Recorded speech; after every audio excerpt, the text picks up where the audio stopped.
Welcome everybody to the Let's Talk About Adulting workshop and how we can help you prepare for your life after Clemson. My name is Brittany Neely. I am the Assistant Director for Graduate Programs and Off-Campus Internships in the Career Center. And I'll let Alex introduce herself. So sorry, guys. We had one more person RSVP. So my name is Alex Newsom. I am one of the assistant directors of career development at the Center for Career and Professional Development. And I am a cool mom. I have 2 kids and have been working at the Career Center for a few years as well. And you will see a lot of Bitmojis in this presentation because we are millennials and we love a good Bitmoji. All right, so just a little brief overview of what we're going to be talking about today. I always like to tell students this at the beginning, please don't feel like you have to frantically take notes. We are going to send y'all some tip sheets, some information, some links, probably the presentation itself afterwards as well. So today we're going to go over graduation, moving to a new place, what you should be kind of trying to accomplish in the first 30 days, those goals, figuring out your job, working on a work-life balance, trying to determine what that looks like for you. And then a little bit of a reflection of what Brittany and I wish we knew when we first started out. And then, like I told you, if you have any questions, feel free to unmute yourself at the end or drop them in the chat box for us. And we are not claiming to be experts in this field. We're still learning as we go along, but we just want to give you guys an overview today. All right, so first step, and if y'all give me a thumbs up, how many people are graduating in a month? A couple people? Quite a few people? Awesome. Okay, so congratulations first and foremost. You are graduating, and that is quite an accomplishment overall. In general, when you're looking and kind of thinking about the job search or thinking about what you're going to be doing after graduation, there's a few things that you may want to consider. So one, first celebrate it. You made it through college. You have that next situation. So internship or taking a semester, the summer off. Celebrate all of that and recognize, especially as you start talking about it with your friends, is that people do it all sorts of different ways. No one's timeline is going to be exactly the same.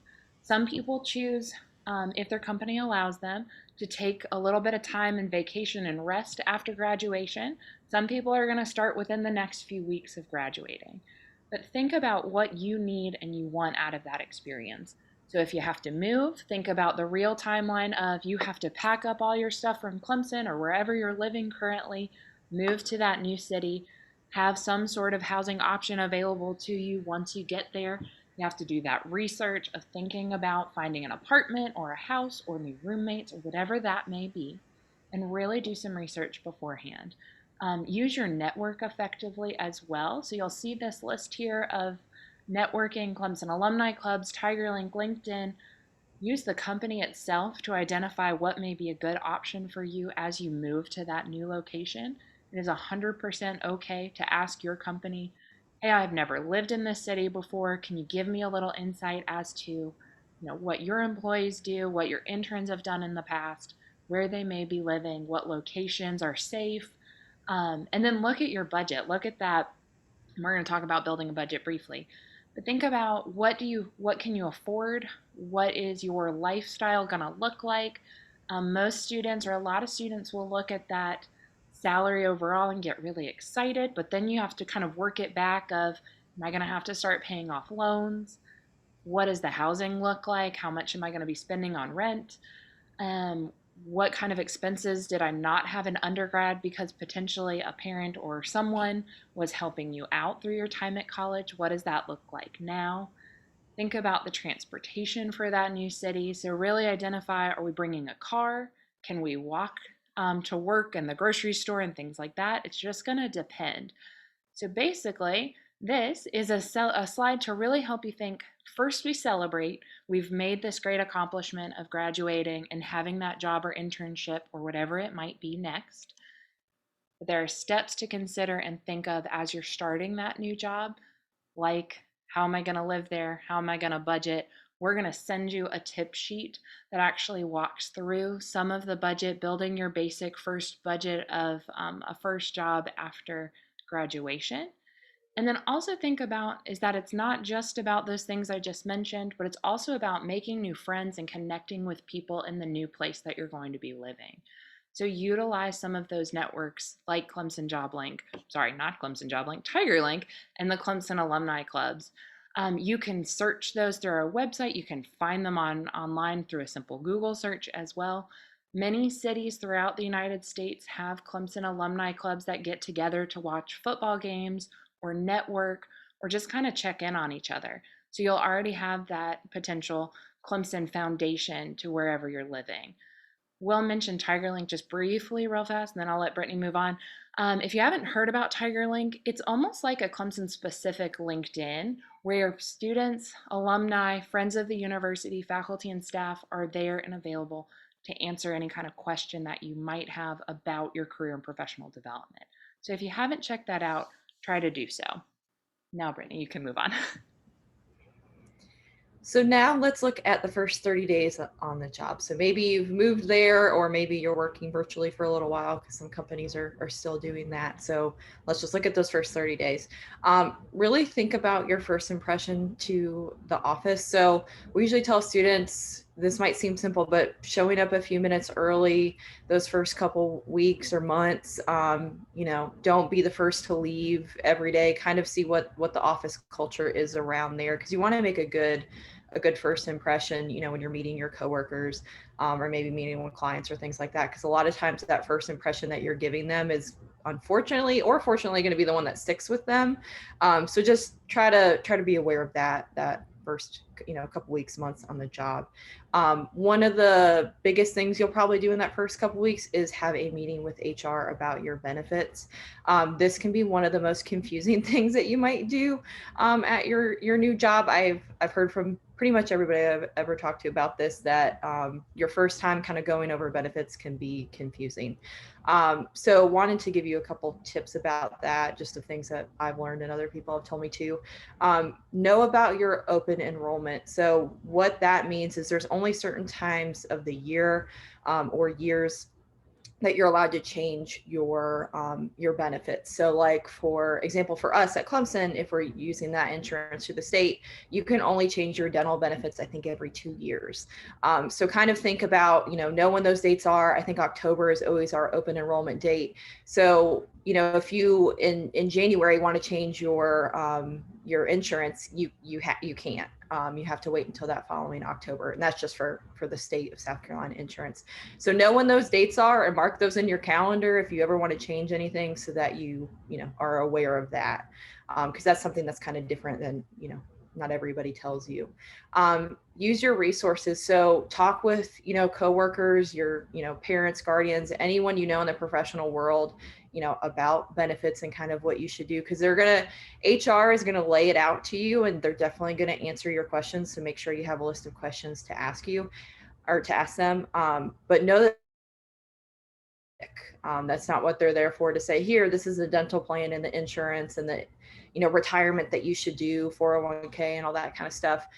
They're just there to lay it out for you and answer questions. So definitely use those people that that are already in the professional world, and kind of get their opinion, so that when you go into that meeting with HR, you've got a list of questions and kind of an idea of what you might want to ask them. Because like I said, it's one of those things with you can't just change it the next day. If you decide you want to, you can only change it during certain times of the year. So make sure that you're doing that.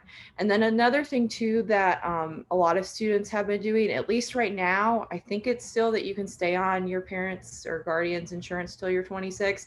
So there's actually been a lot of people that I know that have asked their parents, like, hey, it's actually cheaper if I just pay you to stay on your insurance than actually going through the company. So that might be something to kind of think about too, if whoever's insurance you might be on now, if they'll let you just pay them instead of doing your company's insurance, you can do that. At least as of now, I think it's still 26, but that changes. Um, that might change. And I'm going to throw in real fast while we're talking about HR benefits.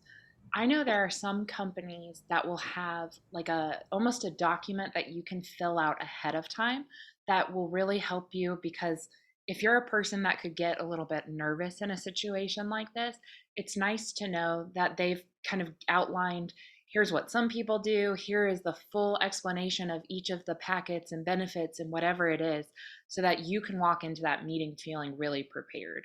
Now, some companies have it, some companies don't. So don't kind of hesitate to ask your HR representative if they have something like that, so that you can do that research ahead of time. And I'm going to talk a little bit about what else you could be doing in that first 30 days. So, like Brittany mentioned, first 30 days can be a little overwhelming, and you really need to focus on learning your job. A lot of people ask, kind of in the first few days, what am I supposed to be doing? There may not be a binder, a step by step, here's what you should be doing. In your first week at work, there might be. I know our office is really good about preparing the next person that's coming in with at least timelines and suggestions and examples of work and things like that. But if not, make sure you meet with other staff. Your coworkers are there, hopefully, to answer some of those questions, give you an idea of what the person who came before you was doing, how they did. Listen to everything that's going on. If you go to a meeting, take notes, pay attention, ask questions, and know that it's okay that you do not know everything yet. They did not hire you with 10, 20 years of experience. They know that you're new. They know that you have some experience, some education, things like that, but have not potentially worked specifically in that office. So they are not expecting you to know absolutely everything. So make sure that in those first 30 days, you're really trying to pay attention to what you're supposed to be doing, how you like to do it, and then learning your boss's management style and your team's kind of culture if you're on a specific team. Some bosses are going to work a certain way, and you may have to adjust slightly to what they want you to do, in terms of they may want you to report every day, they may be more hands off. So really trying to figure out and have that discussion with your manager about, what do you expect from me, how do you like us to communicate, and things like that.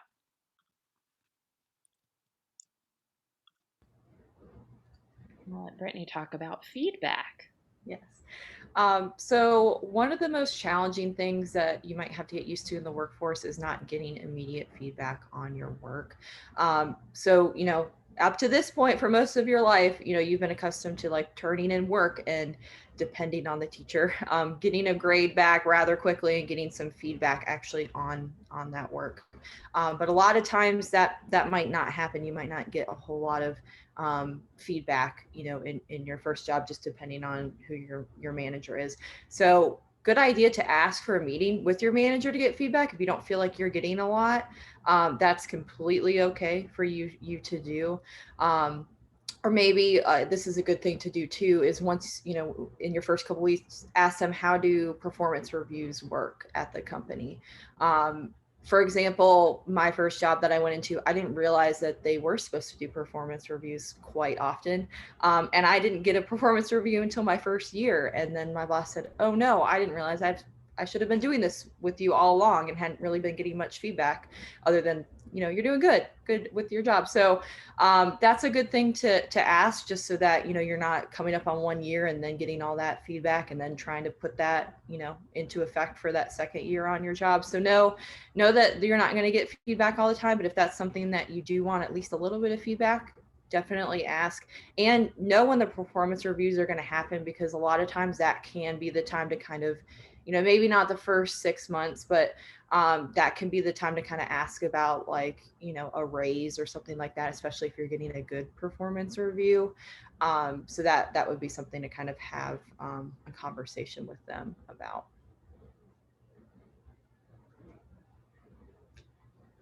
Also wanted to talk about company culture, because obviously that's going to be different at each company, and sometimes even if you're working at the same company, just different departments. And Alex can speak to this too. She's worked in different departments at Clemson, and had very different experiences in each. So even within the same company, the culture can be different within different departments. So sometimes what they describe in an interview might not actually be what happens when when you actually show up for that job.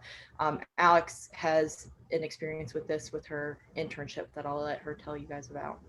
Yeah, so this is really important when you're in that interview process or even in those first 30 days to really gauge what the company culture looks like. And then gauge kind of from someone in the office what their experience is as well. So I'll say just briefly, when I did my internship in graduate school, I loved the office when I interviewed. Everyone kept telling me the culture was so open, every door was open, that I could ask questions at any time. And then when I actually got there, and was doing the internship, it was very clear very quickly that their doors may be open, but they may not be able to talk to me right then and there. They weren't able to answer a question when I needed it, things like that. So there was a lot of learning curve when I thought I was coming into an environment that was going to foster kind of mentorships and things like that, only to quickly learn that it was a little bit different. And one thing when I reflect on it, I wish I would have asked a few more people. I wish I would have talked to the previous interns and really gauged and understood what kind of the expectation was going to be. I'm gonna let Brittany talk a little bit about how you can sort of develop those relationships from the beginning. Yeah, and a good thing to kind of be paying attention to when you start that job is observing, your colleagues, coworkers, see how they're getting work done and how they're making decisions. So, are they always in meetings trying to make decisions, or are they quick to just like, hey, let's just decide this over email kind of thing, just so you can figure out and make sure that you're in that decision making process with them, and also see like are people social in the office because sometimes um, decisions can be made outside of work hours and things like that. And, Alex will talk in the next slide about the work-life balance. So don't feel like you have to socialize all the time with your coworkers, but sometimes that stuff will happen outside of the office. And then communication is a really big thing to figure out quickly if you can. Figure out how do people communicate in the office. So are people being very formal in their emails? Are meetings always getting sent in advance? Or is it last minute kind of invites to meetings?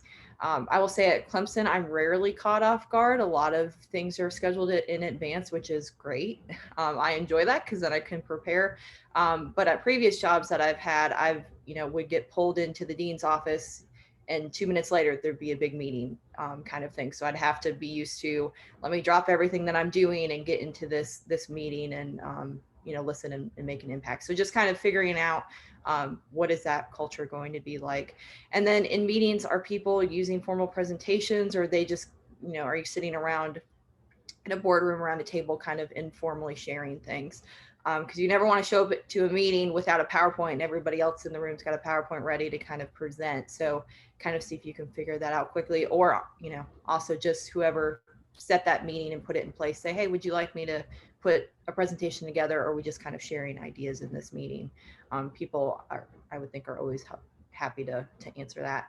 And reply all emails. This is definitely even more of a thing right now because of COVID. I will say in my old office, reply all was not a thing. We would kind of reply individually and kind of just know people were seeing things. But I will say in my office now, there is a little bit of a reply all culture that sometimes if you don't say like, okay, thanks, got it, that person doesn't think you read the email. So kind of pay attention to that just so you're not accidentally, offending anybody by not replying to an email. But those kinds of things you can usually pick up on pretty quickly at the job.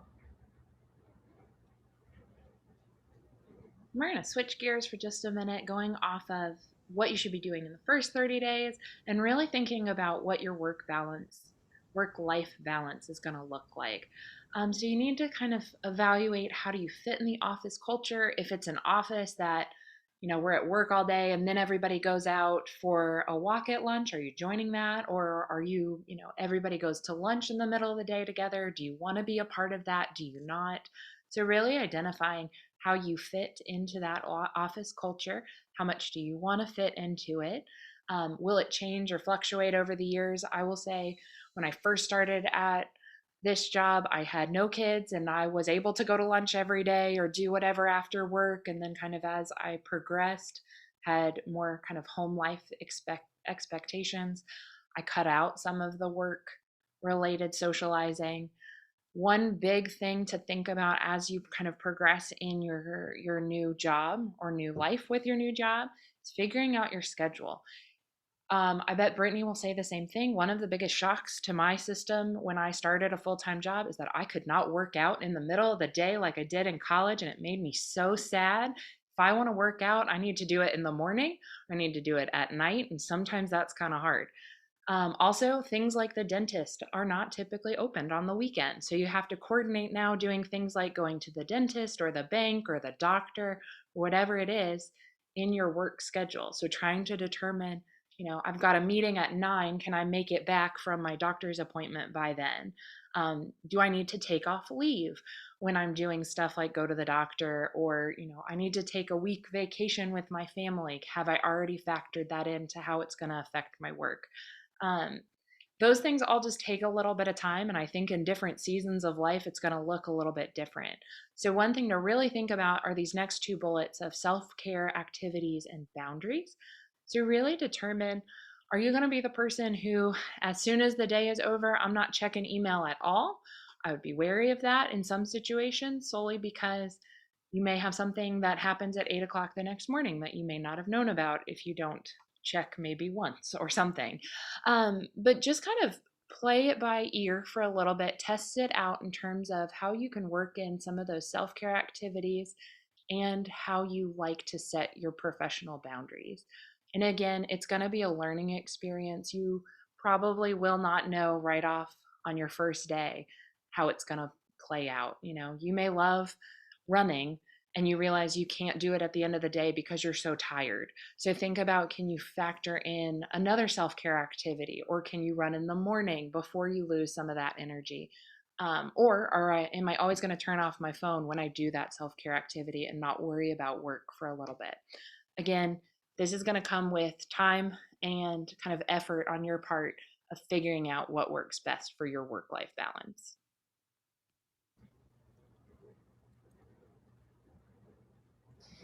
And quickly, we just wanted to leave you guys with some things that we kind of wish we knew. Um, I guess before becoming adults, if you want to call us that. So one of my biggest examples is even though I am considered an adult, sometimes I do feel like I need an adult. So don't feel bad about like asking coworkers for help, or even asking parents or grandparents or family members for things too.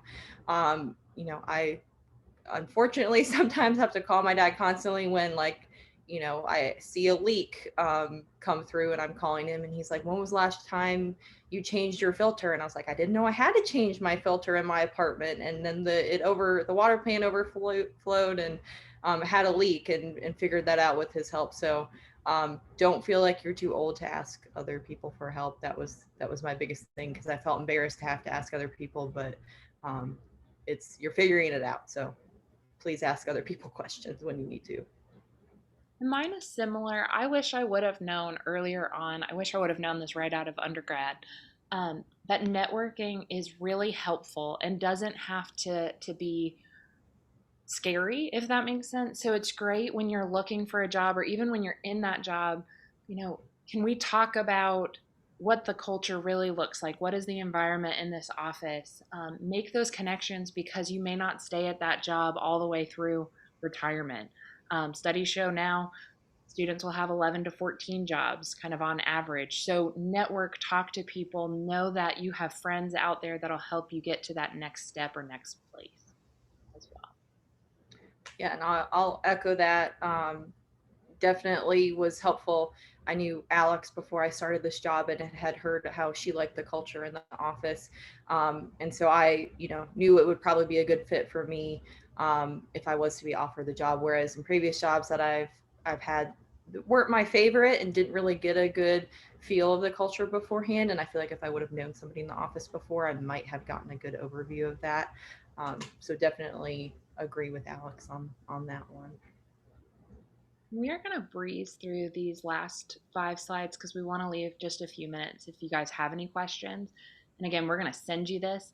These are all links that we used on this page, and I believe the next page as well, to help navigate what we put on our slides, the information behind it. We have all sorts of tip sheets, again, about kind of not really moving, but kind of the wellness piece of moving forward in a job. So that work life balance. We have a budgeting tip sheet. We found some really helpful salary information and how to use that information to inform your budget, and other things that you'll need to know after your graduation. Let me skip to the next one. I think the next one is honestly just a slide about our And services. I was going to mention real quick too. For those that, well, I'm thinking about it.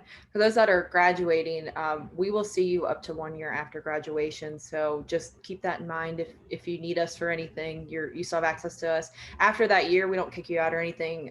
You just move over to Alumni Career Services. So just know that we're still here for you. The next two slides just outline right now we are primarily doing our services, appointments, drop ins, all of those kind of things virtually. You can email us to set up an appointment if you'd like at cucareercenter@gmail.com. And then we do everything from document reviews to practicing interviews to talking about situations like this of what do I really need to think about as I transition to my next role. We do, oh my gosh, assessment, thank you, assessment results and things like that, and virtual events right now as well. You can check our events page. If you're not following us on social media, I would suggest we post a lot of really interesting things, all about our events, upcoming networking opportunities, jobs that are being posted, and any other things like this, workshops like this that may help you kind of with your professional development. And then I told you at the very beginning, we are going to give you the opportunity, drop your questions in the chat, unmute yourself and ask. Like I said, very beginning, we are going to send you this presentation as well as some tip sheets by this afternoon sometime too. Does anybody have any questions? I want to be respectful of everybody's time too. So if you need to jump off and go to class or eat lunch or do whatever, that is totally fine as well. We will hang out for a few minutes.